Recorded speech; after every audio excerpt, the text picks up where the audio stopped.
soy sauce. So, mag-add po tayo ng soy sauce. Ako po kasi tansyahan lang po ako pag nagtitimpla talaga ng adobo. So, ayan. Meron kami, nag-add ako mga 3 to 4 tablespoon ng soy sauce. And then, add pineapple juice. 1/4 lang. Tinira ko yung the rest. So, marinate natin yan. Yan guys. So, nagugas na po ako ng kamay niya na malinis ang kamay ko bago ko po yan na-marinate. Okay. And then, ibababad po natin siya ng kahit 30 minutes. And then, mag-ready na po tayo ng pan. Ayan, mag-add po tayo ng 2 tablespoon of cooking oil. Maglagay po natin, painitin lang po natin ang kawali and then yung cooking oil. Susunod po natin ang garlic. So, isa garlic po pag nag-adobo ko. Maraming garlic. Yan, ayan. So, minced garlic po yung nilagay natin. Okay, then saute po natin ang garlic. Yan, habang niluluto natin, ang bango-bango. So, next po natin ang onions. So, 1 medium size onion lang po yan. So, ayan. Halo natin. Yan, maamoy mo na yung masarap na amoy ng, yung aroma talaga ng bawang at sibuyas na ginigisa. After po nyan, okay, yung marinated chicken natin, so na-marinate na yun ha. Guys, yun po ang isusunod nating ilagay dyan. So, ayan po yung chicken. Marinated na siya. Okay, lagay na po natin siya. Okay, and then, yung pinakasabaw, tabi natin kasi pangsasabaw natin dyan mamaya. So, yung chicken, ipapan-fry muna natin siya hanggang sa lumabas yung mantika niya. Okay, para maluto siya sa sarili niyang mantika, gano'n. Ayan siya. And, ayan. Set aside po natin yung na-marinate nating sauce. Ayan. Halu-haluin natin siya para mag-combine ng ating mga ricado dyan. Okay, yan.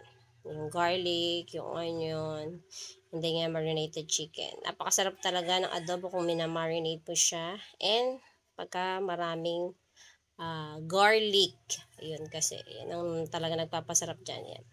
Pan-fry lang po natin siya for about 5 minutes. And then, ayan, pag naglalabas na siya ng oil, ayan, ngayon, bango na yan. Sarap na po niya kasi natimpla na siya. Add natin ang pinag-marinate natin na yung sauce niya. Ayan. And, i-add din po natin dyan yung natira nating pineapple juice. Natatandaan nyo kanina bago natin marinate yung chicken. May pineapple juice isasabay din natin. Lagyan natin ng laurel. Okay. Pamintang durog. Okay. So, ayan siya. Pamintang durog. Then, susunod po natin ang ating ang bango na oh. Guys, ang bango na niya. Ayan.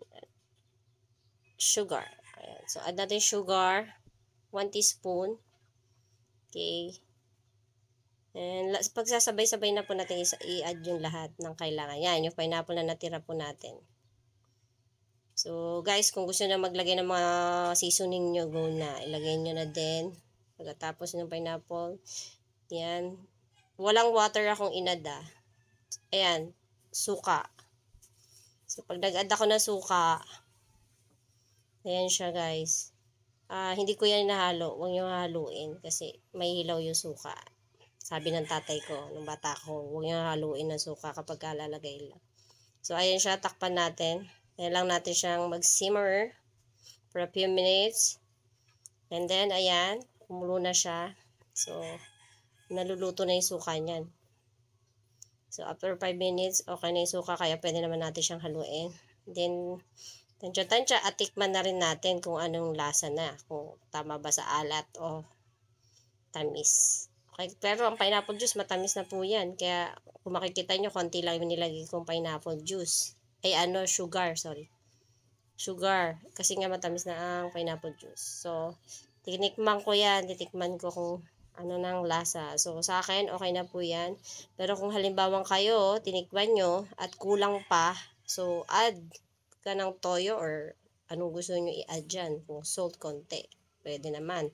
So, nasa sa inyo po. Yan po ang pagluluto ko ha. Sa akin po, ganyan po ako magluto. So, iba-iba po kasi tayo, no? Sa bawat tao, magkakaiba po ang style ng pagluluto. So, ito po ay aking style, okay? Ayan po. So, medyo pinapatuyo ko po ng konti para magtiken ng sauce. Pero mas masarap talaga dyan kung dry po yan. Kaya lang ang mga bata gusto ng sabaw. Kaya hindi ko po pinatuyo ng husto. So, ayan na guys. Luto na po ang ating chicken adobo with